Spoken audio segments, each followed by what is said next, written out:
How simple is simple?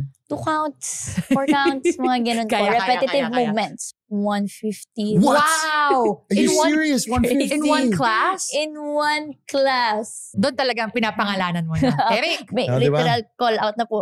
Ang Kasi pangalan kami na. yun eh. Oo. Clutch moments ba ang usapan?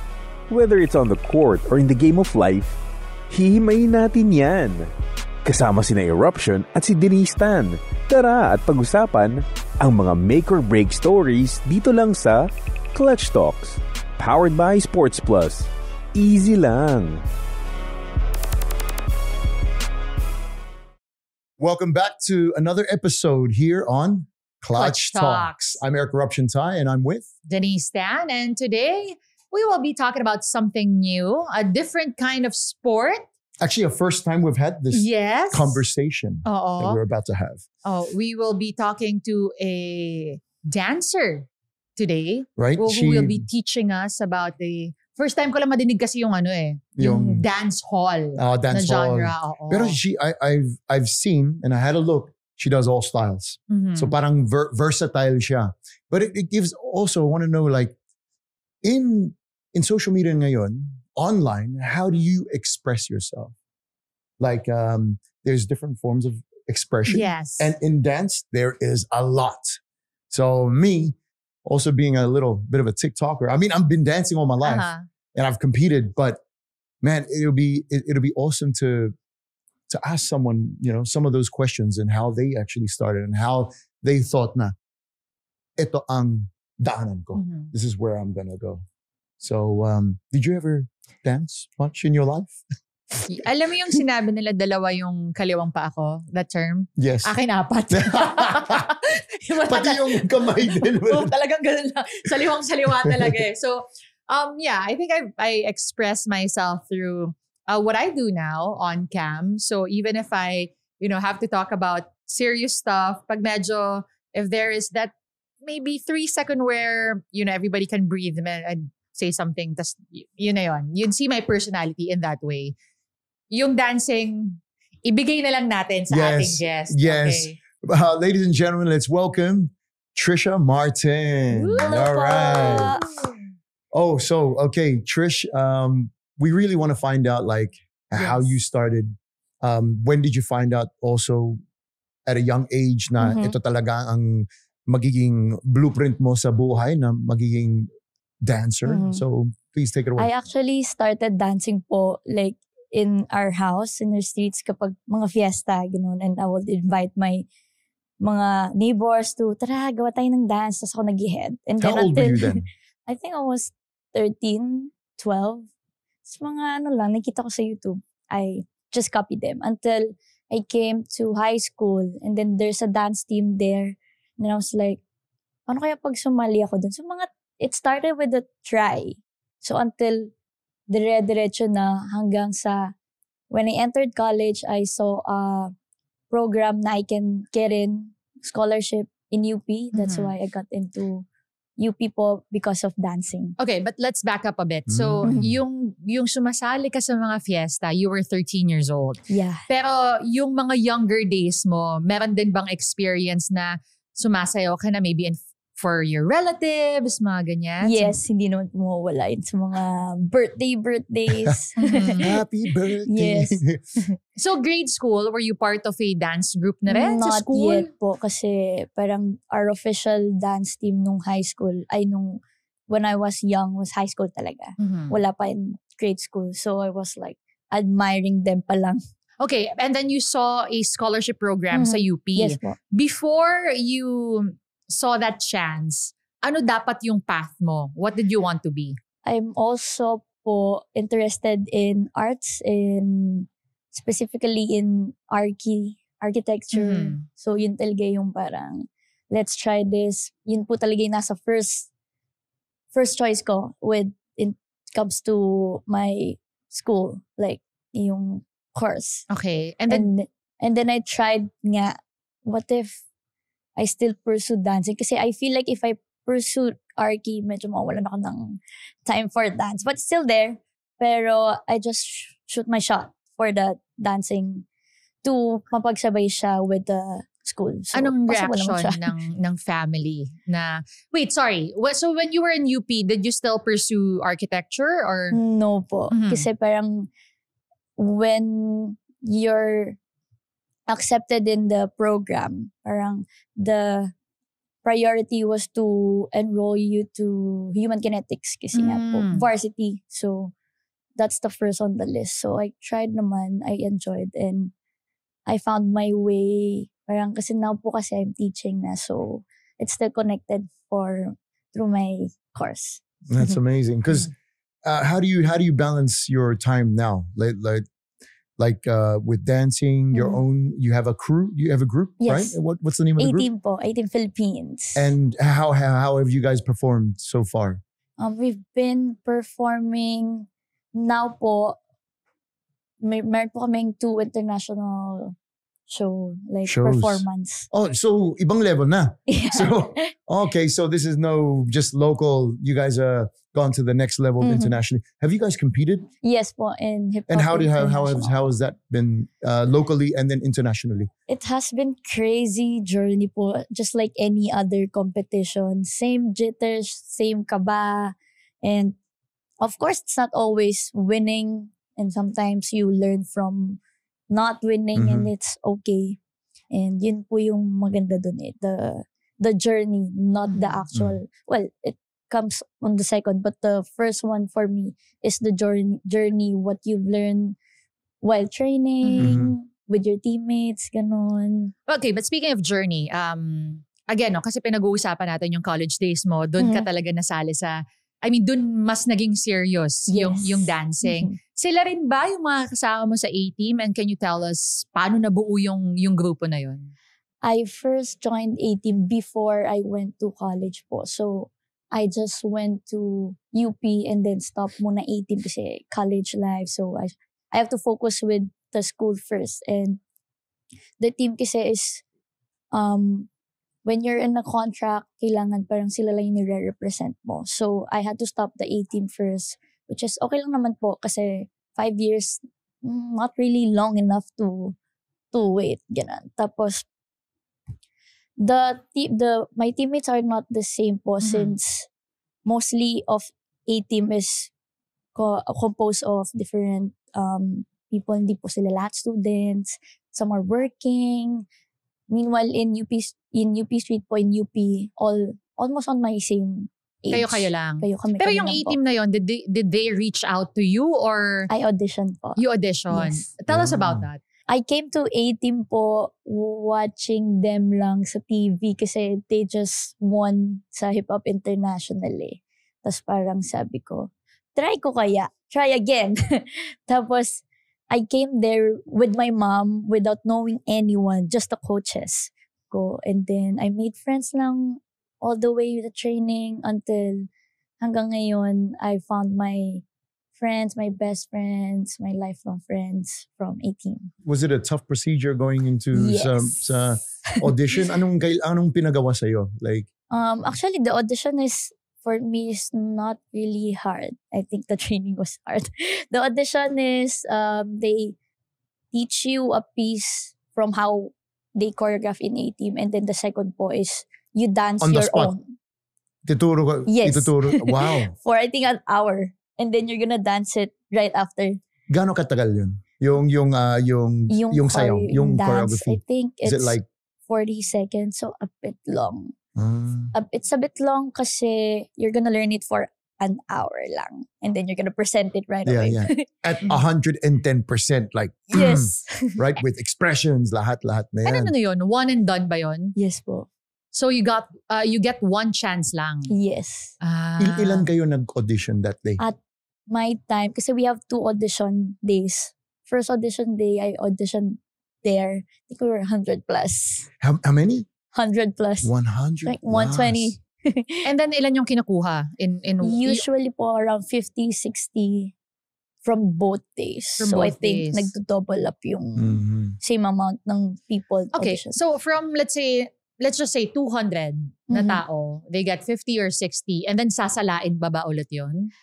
Yes po. So how many auditions technically? It depends po siya. Parang all throughout training, syempre may hindi mga nagsistay, may mga depends on the schedule. Yeah, scheduling of the yung Okay, mga tao. hold up. Ito ba yung ano? Because I a few years ago, nakapanood ako ng documentary. Yes. Yung parang sa Blackpink. Ito ba yung, did you see that? Were Not you able, yet po, but- pero is it, ang setup niya ba is, they train you day in, day out, tapos kung parang sala up until they get that final group. Tapos walang assurance kung kailan matatapos. It's somehow like that po, but they're not like, this week we're gonna remove people. Parang, if they see people who's inconsistent, they're like, I think they're gonna talk to that person and then parang you're not on the same track na, parang ganon. So they say it nicely. They say it nicely. They say it nicely, but they're cut. Kumbaga parang may sanction ka. Ganon. That is tough, you know? It like, is. because you go in with the expectation talaga na, nagawa ko yung first procedure ng audition. Next na. And you invest so much time, Yes. emotions, like your whole, Physically, lahat po. mentally, Financially. financially too. Kasi sometimes some of these people take time off work, or some of these take time off school para mag-audition. So, in general, as a dancer, what do you rate it being in a tough 10, being really, really tough to be a dancer and make a living, or nasa 5 or 3-2? Or For me po, I really believe that dancing is a career. If you have the right people, have the right team, have the right environment. Kasi sila po yung magbe-build sa'yo up eh. If you don't believe, wala. Parang for me, I think I really am in the right team kasi they've been supporting me in whatever I do. Even if I stop for 5 years just to finish my school, I've never felt na nawala sila beside me, yung A-team. So, for me, isa sila sa nag-help sa akin to believe that dancing has a career, which is I'm doing it right now po. So you see yourself basically seeing this in the long run? Yes. Talaga, for the rest of... Is that safe to say? For the rest of your life? Yes, but I think syempre, hindi naman po like siguro dancing. Marami naman po branches in teaching sa dance. So, maybe like directing, choreographing, mga artists, mga ganon. So, all in line with dancing, performing arts, yes. So, when you made the team in A-team, right? How do you have to have a side hustle? I mean, is this full time? How do you make money? I teach in dance class po in Zero Studio. So, before you started teaching, like meaning like halimbawa ikaw ay bagong kasapi or just dancer. How do you make a living off that? Like, do you earn much bilang isang dancer? In dancing, I think it's just okay. But I'm also a content creator din po kasi. So pinapasok ko lang din yung dancing and content creating. But before dancing, I think I was a student po and it was hard for me to, especially kung student din po ko, I was competing. It was hard for me to siguro find financial support. Aside from my mom, my friend, it was really... So did the content creation start after the fact that you were in A-team already or bago pa? After. Did it start because you knew that you needed that second parang side hustle? It started nung umuso po yung TikTok sa pandemic. So nandun ka na, you caught the wave. Yeah. Nice. So Before. 2020? Yes. All right, nice. Kasi yung friends ko rin po mga TikTokers, get ko nga sila. Anong, do you still remember? Ano yung unang-una mong pinost? Yung mga uso po yung wow. Yeah. Mga ganun. Wow. Ay, Wala pa mamaya yung dapat mahihirap pasample eh. natin to si Wala pa yung mahihirap po eh. Mga ganun lang siya eh. So talagang kinareer mo yon? Yes po. Mga posting everyday, mga 3, ganyan. Talaga? Yes. As a dancer, that's actually normal. 3, 4. Parang in a day. Alam mo ba, punersa ko pa, hindi ko naman punersa, pero in my head, when I posted last week, I was like, sige, post na ako. Kasi parang, August pa ata o July yung last post ko. At least once a month. At least once a month siguro. Okay, so you would post mga ganon 3 times a day, every day? Yes po. Ano to?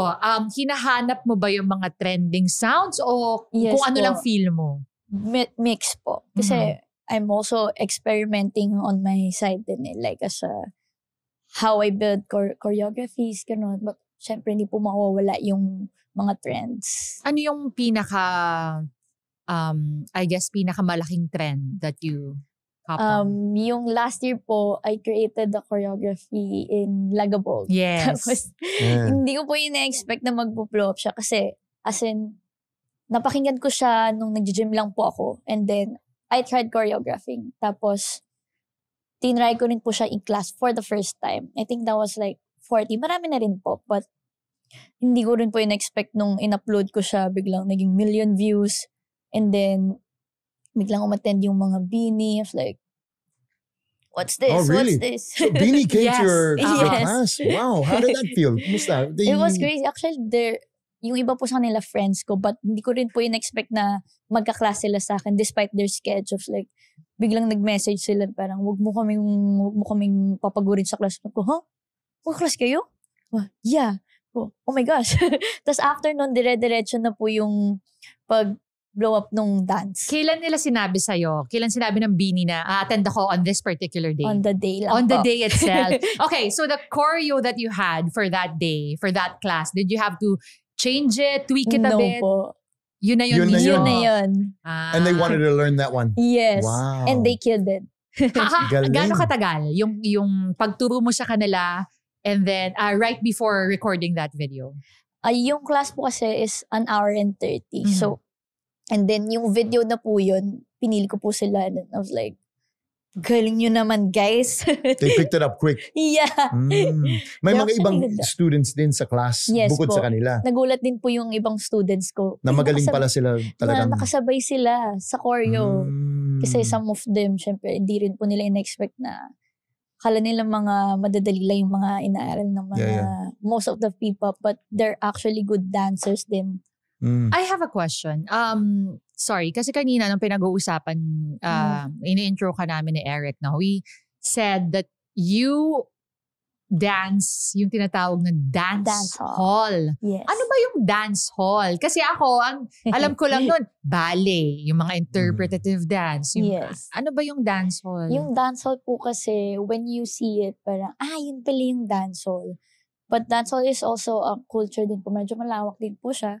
So, culture po siya in Jamaica. So, whatever they do, it's dancehall. But basically, when you see people, mga ganyan, mga nag-wine, parang mga party dance, social dance, it's dancehall. Wait lang ha? Wait lang. Kahit yung ganun Yung lang Parang eh. ganun eh. Paano yung Oo. parang Gumagano ka lang? Mga left to right. Anong kasama Okay, ba yun? okay, I think, yes. Now you understand Yeah, what I I'm talking about. understand. No, but I'm when you age, Yeah. Bata medyo ka pa. hindi kasi hindi ako dancer talaga. So, kung nasa party lang ako, hanggang lang ako, ganyan left to right lang talaga ako. Is that still considered as dancing? Mga ganyan? Yes po. So, is that Groove. under dance hall? I would say on the groove side Groove po. side. Groove Yes. side. Yeah. And honestly, when it comes to dance, from my perspective, it's about hitting the beat. Oh, yun So, nga. yeah, that's it. If you can do that, then Yes. doon nagsisimula yung groove. Yes. And then groove comes in with different types of, body movements. And then body movement comes in with different types of hand signals. You can do that. And at the same time, yung paa, dapat sumunod din. So, Left or right nga. honestly, ganun talaga eh. Nasa left, yung step, yeah. step. Ganun. Then, next level, ganun, my click or my clap. And then Okay. my shoulders. Ta, Yeah. ta. Parang may video na mangyayari mamaya. Doon ang simula ng, Oo. like when I try and teach people, like, Eric, how do you do this? I just tell them, listen to something, hit the beat. Just from clicking. You don't need music. Yes. You make the beat. You just boom, like boom. Okay, the reason I ask this, kasi feeling ko, when we say na parang, si Trisha, tinuruan niyo yung Beanie, tapos may studio siya, dance hall yung genre, baka people might be intimidated. So ano ba yung, paano ba mag-start? Let's say somebody like me na 30 plus, hindi marunong, has never been in any dance class. Then we shall go to her class. Paano ba? We usually po in Zero Studio, we usually teach basic groove and drills. So, you might wanna try din po doon. And then after nun, meron po kaming mga basic fem, basic dancehall. So, aside from our genre, we offer also basic din po. So, mga simple moves first to understand the groove para ma-understand ng body natin. How simple is simple? 2 counts, 4 counts, mga ganun po. Repetitive movements. We usually start with repetitive movements. Follow through, parang ganun po. Before actually teaching a whole choreography. What's your, speaking of that and goes with your question too, Denise, how has TikTok helped the community or the people in the world to be able to dance? What's your take on that? For me po kasi, while I teach, parang napapansin ko, after my trend blew up, parang napapansin ko, daming mga bagong students. And so, every class, I ask who are the new ones and where, saan nila ako nakita? Sa TikTok po. What? So, I just post random dance, my trend, ganon. Tapos, they find me there and then they're trying to enroll in my class. So, I think TikTok has a good influence when it comes yung mga first-time dancer po. Like, I wanna be like that. I wanna enroll in class like that. So, kumbaga nagkaka-hope sila. Kasi ngayon, medyo mahihirap na yung trends eh. So, parang, alam, hihirap naman yan. Saan kami matututo ng mga ganyan? So, when we start in Zero po, it's not really a lot of students, but now with the help of social media, TikTok, marami na pong nagtatry. Just to give us an idea, normally, before yung mga TikTok, yung sabi mo umpisa na wala masyadong students, and now, gaano karami yung difference per class? In terms of numbers, with my first class po, were just 4. Oh, wow. And then, now, actually for me, nung before my trend, 40 is marami na rin po. Now, my biggest class po is 150. What? Wow! Are you serious? 150? In one class? In one class. Grabe. That is crazy. Paano mo tuturuan lahat? And then that's still 90 minutes. Yes. So, paano yun? Nakagrupo sila lahat and mas mahirap ba? It's hard po kasi especially yung mga the ones at the back. Usually, pinapaupo ko po yung mga nasa harap or I have assistant para I won't go back and forth na right and left. And then, it's actually hard but when you started the class right, they're gonna listen to you naman and if looking by them, they're enjoying naman din. Whoops! Teka lang! Di kailangang clutch ang pakikinig sa podcast na ito. It's the crucial moments that count. Kaya make this moment count with Sports Plus. Visit sportsplus.ph now.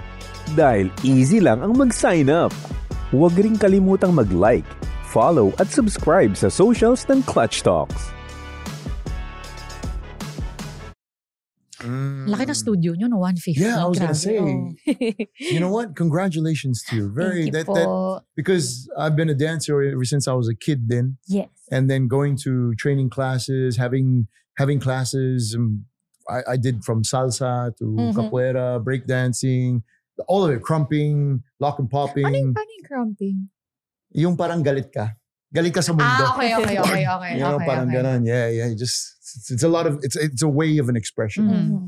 But crumping was really uso in the early 2000s. Yes. And then I used to compete then in Australia and internationally as well. Until I came to the Philippines and I namit ko sila Ken Johns, Yes. Lawrence and Lema and the Philippine All-Stars. And guess what? I went to their training session. Kamusta? We woke up at 6 a.m. in the studio by 7 because he ready up, breakfast, whatever. And then we trained all the way till 7, 8, 9, almost to Noon. 10 or something like that. And then we earned our first break. And then after that, you're back at 11. Training. And then train again for 3-4 hours. And then after that, discussion. Kain ka ng konti, discussion, how we doing as a group and all that sort of stuff. And then Training ulit. Yes. And I felt like I was an athlete. So that's why when I say dancers are just not dancers. They are also athletes. That's right. You know, and they kailangan din nandun yung mindset mo. Paano gawin yung choreography na to. Kung paano gumawa ng choreography. Yan yung napakahirap din. To make choreography, you have to be creative. You have to you have to think outside the box sometimes. Or you have to think of, sino mga kasama ko? Makakagawa nila ba to? Or is this suitable sa style nila? Yeah. And there's a lot of things that we discussed as Filipino All-Stars. Hindi ako Filipino All-Star, ha? I was just training with them. And that was the last time you saw me at their training.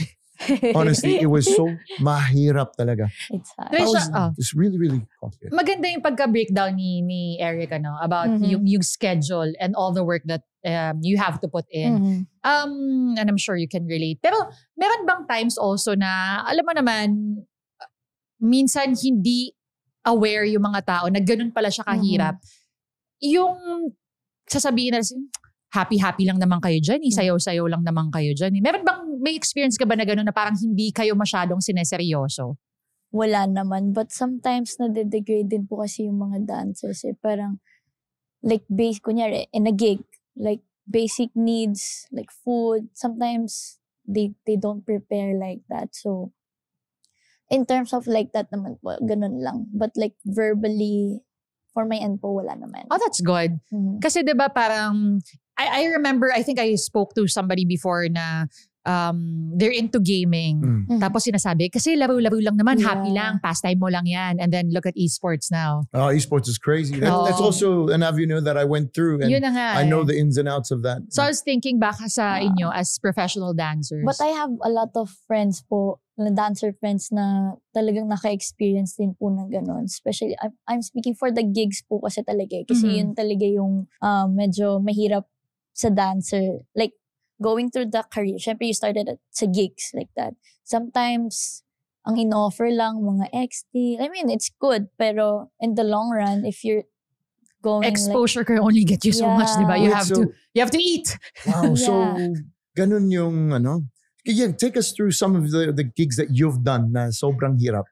Sobrang hirap. Like that you'll never forget na like this is the last time I want to be here now instead of this. Not like, really. Siguro hindi naman last, but siguro yung gig na mahirap. For me, the first international performance po this year ng team namin in Canada. Kasi we only have 4 days doon. So parang trabaho lang talaga. Sorry, so 4 days in Canada? In Canada. Okay, that's from when you land and then you fly out. Yeah. Grabe. And you were with a team? Yes. And how many of you guys? I think we're just 15, 12.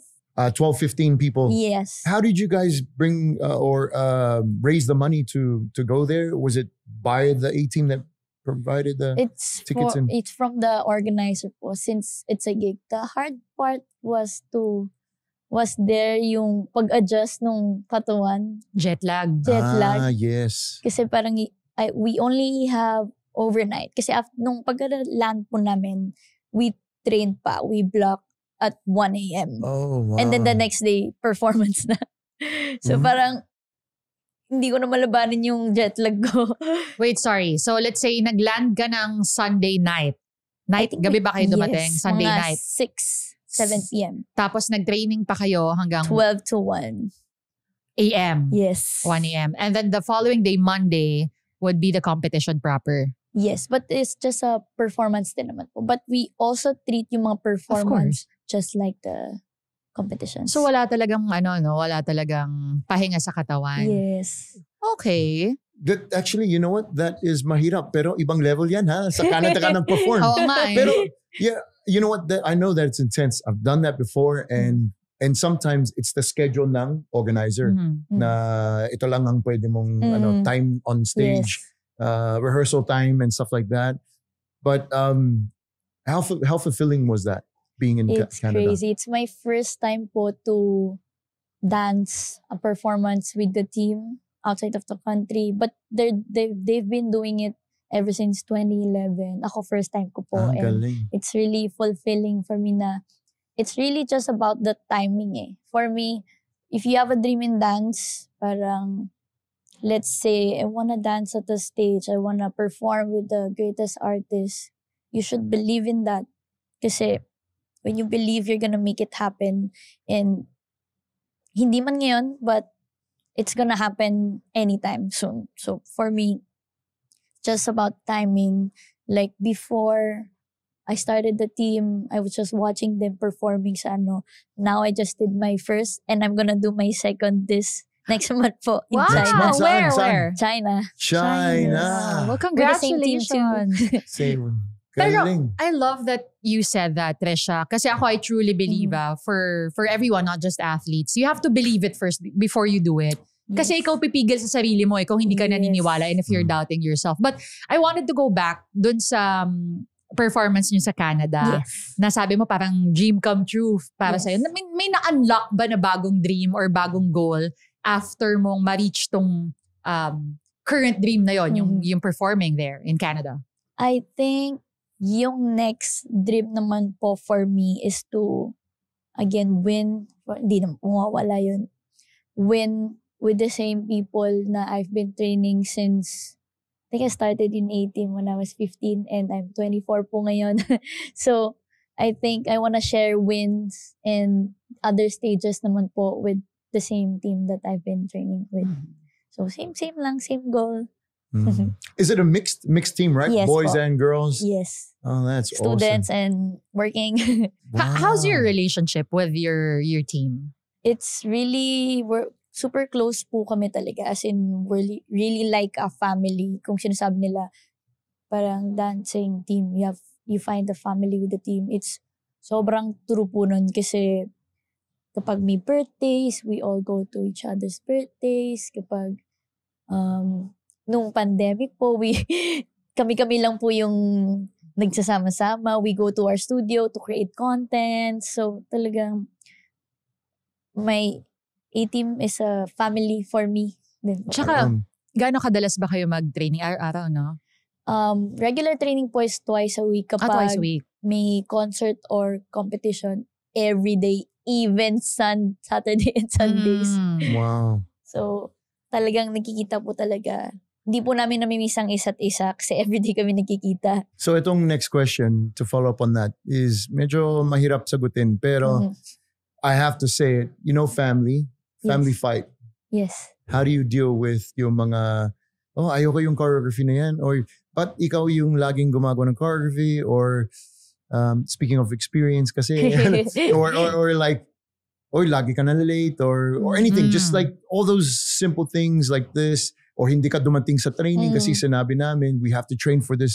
How do you deal with all those things? And do you guys have a leader of the group? Yes po. Okay. So aside from the coaches, we have dance masters po. So for our team naman, we're really trained to have, how do you say this? Yung magandang work ethics. So when someone slips out, yung mga late, yung mga ganyan, they usually call it out right away. Kasi coaches have been saying to us na parang if you saw something na hindi maganda, just say it right away, fix it right away, as in straight up right there. Kasi kapag pinatagal po, parang magbe-build up pa. And dun po yung sasabog. Yes. Tas dun kami nababawasan yung mga nalilate, yung mga hindi magandang work ethics, ganyan. When it comes naman po sa mga choreography, I think yung coaches po namin and yung dance masters, parang yung thinking po kasi nila with doon is training people, ganyan. So, they've been trying to train people to choreograph, try mo si ganito, try mo si ganyan, try to choreograph to this song, and then i-check nila. And then if they're gonna give comments naman, but they're gonna say it nicely. So, yung environment po talaga namin is Pero paano kayo? Kayo, like, for instance, na ayaw nyo yung choreography. Do you guys have time to discuss that with your coaches? Or pwedeng if we're gonna baguhin? learn po the choreography. Yeah, and then parang hindi ko type. feel. Hindi ko... I think if hindi namin feel yung choreo, we're not gonna say it kasi parang we believe in their vision eh. If they throw the choreography to us, ibig sabihin they're challenging us. Parang hindi ko naman magawa yung choreo, ibig sabihin we're being challenged when it comes to Tsaka rotation kasi. Iba-ibang vision, kumbaga. Tsaka it's not na parang kung saan lang kami sanay. So, if, kagaya nga po ng sabi ko kanina na may style is dancehall, but I can do some other things then because of A-Team kasi we're being trained to dance na kahit anong style. Yes, and that's the best part, versatility. Yes. So, having said that, paano yung pagdating sa relationships in the group? In the group? Is there may mga bawal? Wala naman po, but the thing is with the coaches, when you're training, just train. If you have relationships, after na. I mean, not like when sa training time, yun lang. But they're not really strict with the relationship, with the mga ganon. Basta as long as kung may problema, sa labas na yun. Yes, ganon. So, labas na lang yung problema, focus on training, after na lang. Okay, speaking of training, obviously you guys train for hours multiple times a week, minsan every day pa sabi mo. So you have to be physically fit. Pwera dun sa physical benefits ng dancing, ano pa sa tingin mo yung pinaka magandang benefit na nakukuha na yung sangita, nakukuha mo in being a dance group? For me, yung work ethic po talaga. Kasi it's not something na alam mo na eh. Before I joined A-Team, parang feeling ko yung mga late, hanggang sorry lang yung mga late, yung mga ganyan. Until I learned that yung time po ng tao, we have to respect it, especially with the performance. Kasi you're gonna miss your block, yung mga ganon. Yun po for me, yung work ethics and yung how you respect yung like the coaches, same when you go out of dance, respect the people around you. Mga ganun You po. think you became more patient as well, having to deal with several personalities day in, day out? Especially po na naging dance teacher din po ako. Siyempre, hindi naman po pare-pares ng way of learning, yung kung paano sila matuto ng mabilis. Yung iba, hindi rin po. So, I really learned to habaan yung patience ko when it comes to teaching. Meron ka na bang, sorry, kasi may nag-pop up na video in my head. Yes. Meron ka na bang experience na parang you're trying to teach a group tapos may isang petics? How do you deal with those students na parang hindi masyadong sineseryoso yung class? Sometimes po, I call it out as a group. Syempre, I would really want to learn. I would really want them to learn yung core. Kasi they sign up for me. And syempre, hindi lang po, kasi sa kanya, most of the students ay baka ma-distract din. So, I call them as a whole. Like, guys, let's go. Kaya pa ba natin? Mga ganon. So, hindi naman like yung single out. Harsh. Yeah, single out. Yun po talaga yung iniiwasan ko eh. Why is it important for you to not single out anybody? Kasi for me, I'm putting myself din po in their shoes kasi na-experience ko rin naman po at somehow yung ma-call out ng ganon. So for me, if kaya mo to call them out as a whole with really nice tone, kung kaya naman po, it's the best way to say it. Kasi pag na-single out mo, na may pahiya yung... Po baka mapahiya, tas di na mag-dance, baka Hindi, ako naman kasi yung iniisip ko, kunyari, I'm part of the group. Yes. And iniisip ko, mali ba yung ginagawa ko? Tas I'm doing it right pala. That's the only reason why I was thinking kung meron bang specifically na. Actually, yung sinasabi ko sa yung video, puro Blackpink yung naiisip ko eh. Yung si Lisa, parang nagturo siya ng isa, tapos again. Ay, doon din naman po yun. Pero, not like, kasi kung it's the way you say it din po eh. Sometimes, especially kapag, kunyari, I teach naman po mga competition teams, mga ganon. Sometimes you really have to do it naman. But for a class, mas nagiging mabait po ako. Generally malambing ka. Yes. No, I understand kasi when you're teaching students, first-timers or something like that, syempre, you want them to come back. Yes. You don't want them to like cutthroat training, parang isang naging training na major po or sergeant, parang ganun. hindi sila babalik. So you gotta be nice and you gotta be, as you said, be patient and considerate dahil hanggang yan yung kaya nila. So kailan lalabas yon yung strict? Yung sa Kapag siguro po in a team, siguro I teach naman din po na in a team. Siguro kapag nawawala yung focus, doon po kami naging mas strict.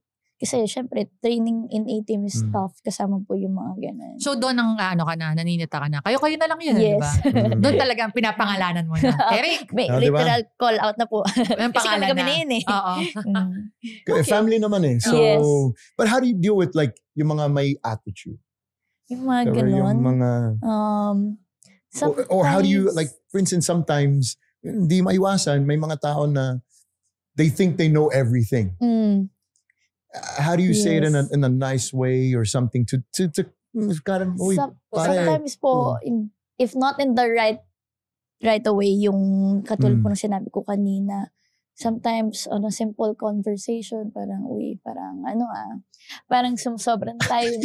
Ganun. Kasi syempre, family, we understand naman po kapag kunyari, parang sumusobra ka na minsan. Especially kami po, close po kami with the girls. Syempre, girl and the boys. Sometimes girls, we have like mga talk, girls talk, mga ganon. Parang it's easy for us kasi since family po kami, it's easy for us to have simple talks, na magiging deep talks. Kasi hindi siya tinitake sobrang personal eh. It's for us eh. Parang ganun po namin siya naiintindihan. So for instance, if you guys have a big, huge competition, competition na to, and it's not national, international competition, how is your days scattered out on top of your dancing lessons and as a teacher and all other things? Kumusta yung schedule mo usually? Yung last year po, since we joined Hip Hop International in US, yung schedule ko po is everyday training. Every day? Every day. Monday to Sunday. Kailang hours yun? In weekday po, 4 hours. Sa 4 hours din po sa weekends, but it's in the morning. At night po, I have class in weekends. Oh my goodness. You have to be fit. Yes. Parang nagmamarathon ka eh. Yes po. Nag-extra ka pa ba? With the workout po? Yeah. Yes. Paano? Like, nag-lift po ako ng weights. Good job. That's for you? Or yes, for me po. And most of my teammates are nahahawa na rin. So, marami po kaming may mga extra. Kasi when we're training, doon po kami nagbabawasan. Kung mag-cardio po kasi. So you need strengthening. To build the muscle back. Very good. Like, tama yan. Like some dancers, they think that, ayun, nag-workout naman ako through dance. Pero hindi eh. That's usually just cardio, cardiovascular. That'll help obviously with your endurance and everything like that, and especially repetition after repetition. Magiging magaling ka dun. Pero when it comes to strength, the only way to build that is workout, like as in training, resistance training, whether it be like in the gym or even calisthenics. Okay na yun, body workout. Pero payo ko lang sa lahat ng dancers din, hindi ibig sabihin kung magbe-bench ka o magsa-squat ka, lalaki ka ng parang bodybuilder. Hindi. No. It's not like that. You want to strengthen your body, especially your legs, because that's our foundation. You can't dance without legs, right? So how do you, ilang beses ka nag-gym?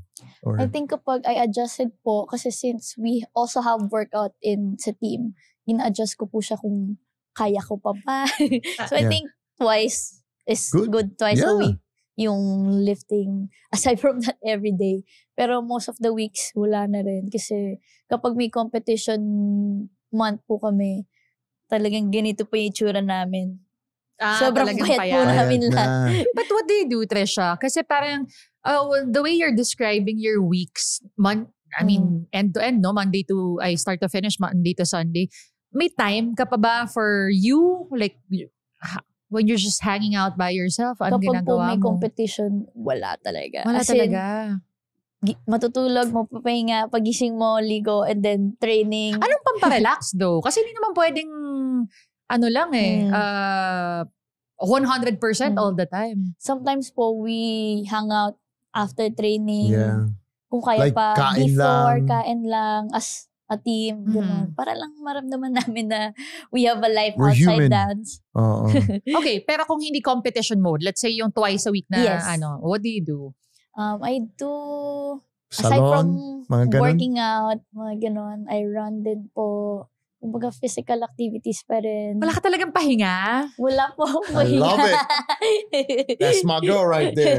Grabe, yun As much talaga as eh. possible, I stay active din No, po but talaga. what I'm talking about is, let's say, you just randomly go to a mall, window Mall, shopping, yes. or Mga what do you like to facial, do? mga ganon. Mga ano? shopping. Facial, ganon. Facial, Yeah, okay. yan yung Property.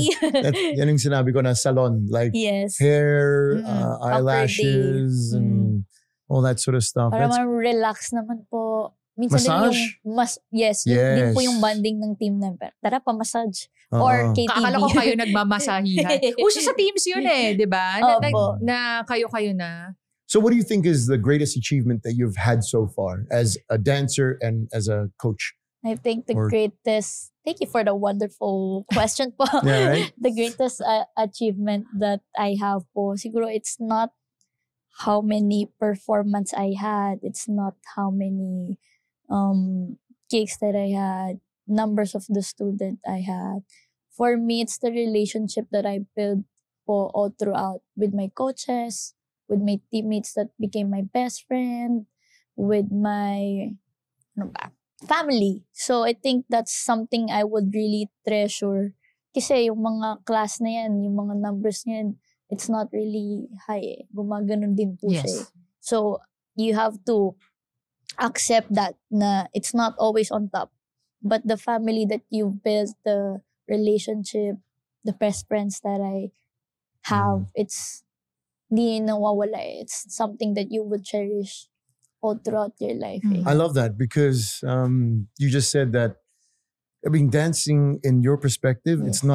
it's not a solo dance. Mm. Every time you perform, it's with people. So Yes. it's relationships that you Mm. build there that helps you progress as a Yes. as a person, as a as a team at the Mm. same time, and that's where you win. You win battles that way. Yes. It's hard to have these solo sports, right? Solo sports are complicated then because it's Mm. just you, but walang sisihan kasi ikaw lang Ikaw yun. lang. Yes. Right? Oo. It's you versus you. But here, it's still you versus you because you have to create the mindset to be able to get into the team and to Yes. be able to train every day and do what you do. Kaya, respeto sa'yo. You're one active person talaga. 24 years old and Oh, yan ang yes. natutunan mo. Grabe, no? Tisha, I wanted to ask you also, kasi you talked about building a relationship with your team, but what does it mean to you to build the community? I mean, online, people are Mhm. following you. You Yes. have this dance studio, obviously inspired by what you do. I mean, just to have that platform. For me po, hindi ko po ina-expect na parang magkaroon ako ng platform. Especially with the dancers. For me kasi, I really believe po, like dancing is for everyone. So, before po, I'm not really fit like this. So, parang nagkakaroon po ako ng mga bashers, nagbabody shame sa akin. Ah, what? Mga ganon. Sa'yo? Yeah. Ang ganyan? Kasi I am not really fit po before, but for me, I'm okay naman. It's parang realizing na, grabe naman mambash. So for me, pinopromote ko po talaga na I am really ekis sa body shaming na kahit anumang shape mo, kahit bata ka man, matanda ka man, you can dance whatever you like. Ganon. So for me, I'm using that po in yung platform ko in that way po na dancing is for everyone. Ang galing. I love that. And it's just like how we were talking about in the start of this podcast was there's different ways of expressing yourself. And it reminded me while you were talking about that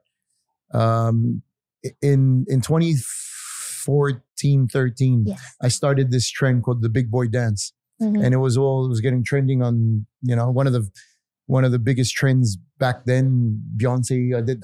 I danced to everything.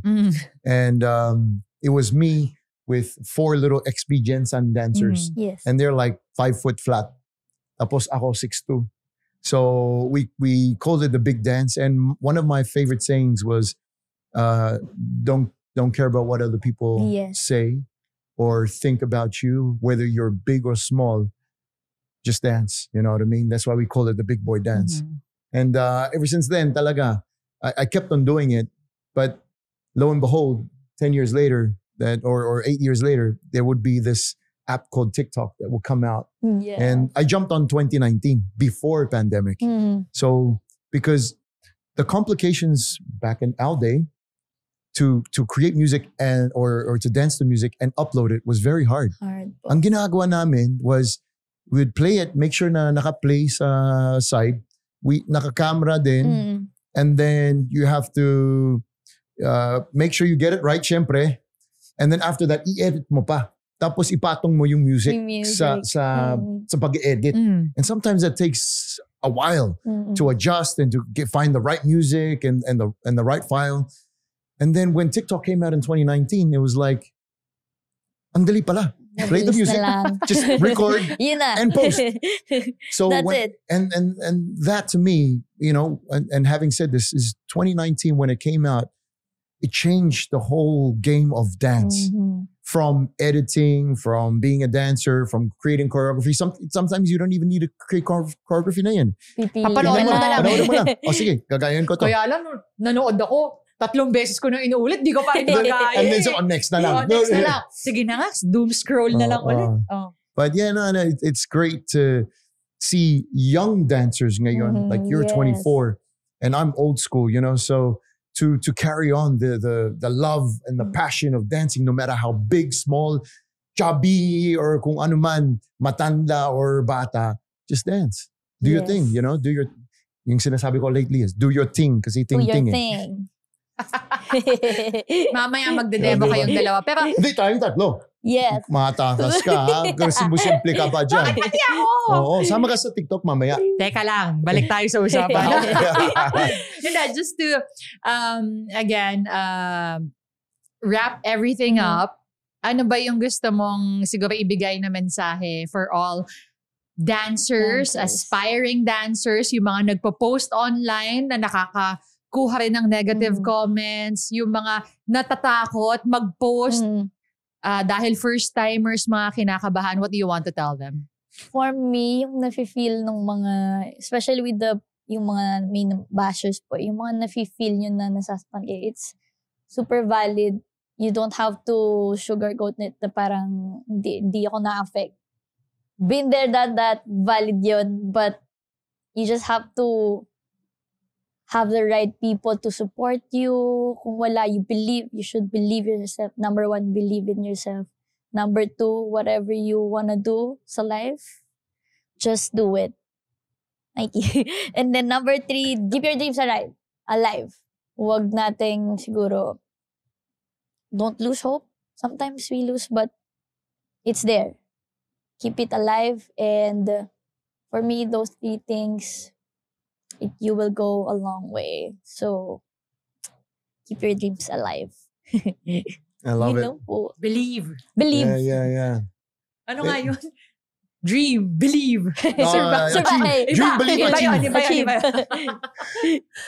But again, thank you so much. Thank you Trisha, so much thank for joining having us. me. Please, wait, in closing, please plug in your social medias. I have TikTok, Facebook, and IG po, _Trisha Martin. If you wanna see dance challenge, if you wanna take my class, I usually post it po on IG. So, see you at Zero Studio. Ayun. Promote mo na saan yung Zero Studio. Zero Studio po, it's in QC 37 Scout Borromeo. If you wanna take my class, basic class, you wanna learn the Lagabog choreo, you can take through my class. See ya. All right. Galing. So, Trisha, thank you very much for your time. Thank you so much po. And it's great to have this our first dancer and coach and trainer. Grabe siya. Respeto sa'yo. So, thank you for your time. Thank you so much po. Palakpakan natin. All right. Hey. Trisha Martin. Sayawan na! Wow! Ay, tayo na. Joke. Ipopost natin yan. I found a choreography. Yes. We're gonna do it. Let's That's easy. go. It's very easy. Oh my God. Yan na. Ready na. Ready na. Let's go! Let's do this. Okay na. Wrap up na, guys.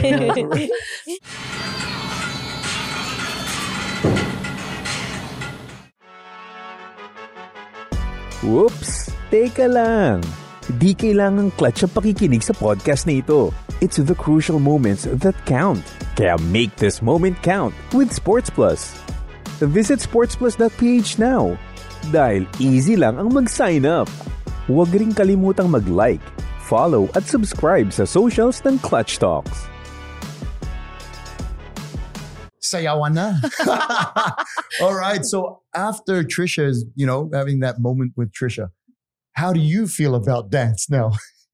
I mean, I'm open to it. Obviously, when I attend parties or attend certain celebrations, masaya talaga to be able to express yourself in the form of dance. And I love how Trisha was also saying na, okay, I dance a certain genre, pero I also do this, I also teach that. And it could be so many things, hindi mo kailangan lagyan ng label. That's right. Just you expressing yourself, expressing your emotion through movement. Yes, and despite haters, body shamers, and all that sort of stuff, I love the fact that she just said, just parang brushed it off and just kept on doing her own thing and focused on herself. Kasi yung three things, quote me if I'm wrong, is believe in yourself. Mm-hmm.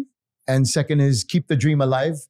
Oh, no, just do it. Just do it, yeah. And then the last one is just keep the dream alive. Mm-mm. So we spoke about that and how important it is to just not give up on those dreams. Because if it's there, if you endure all the way to the end, you'll achieve what is, what was your own goal and your blueprint. A most important thing also is for you to actually believe that you can do it. At ang ganda nung shinare also ni Trisha na, before she was dreaming of competing or performing internationally. And once she did it, gumawa siya ng panibagong goal. Just because you can do that. Pwede mong damihan o lakihan palalo yung pangarap mo. And for you to continuously inspire other people.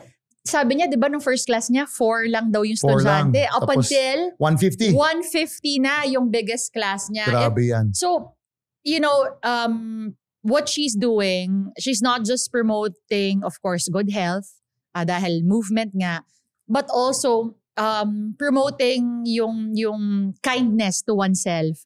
Na you're taking care of your body, you're building a community, yung mental aspect of it all also. Targeted lahat eh.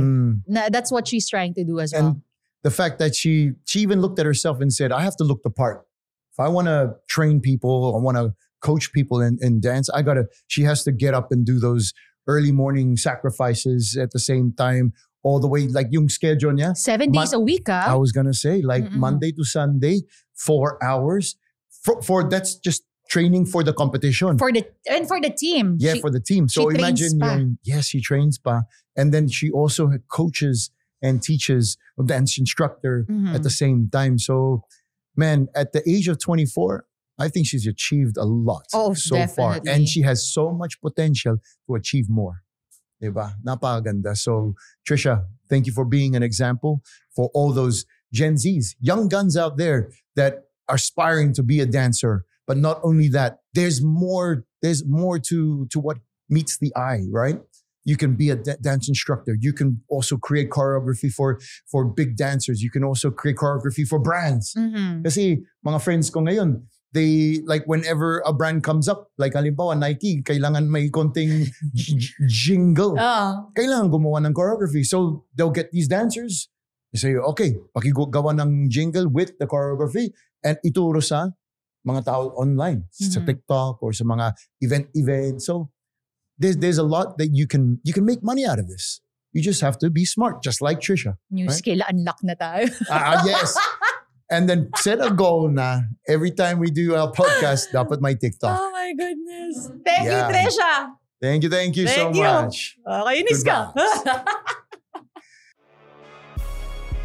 Clutch sa court, clutch sa life, at clutch sa kwento. Lahat niyan meron dito sa Clutch Talks. Kaya mag-subscribe na rin sa ating channel para hindi mahuli sa usapan. For more content like this, huwag rin kalimutang sumali sa ating official Facebook group.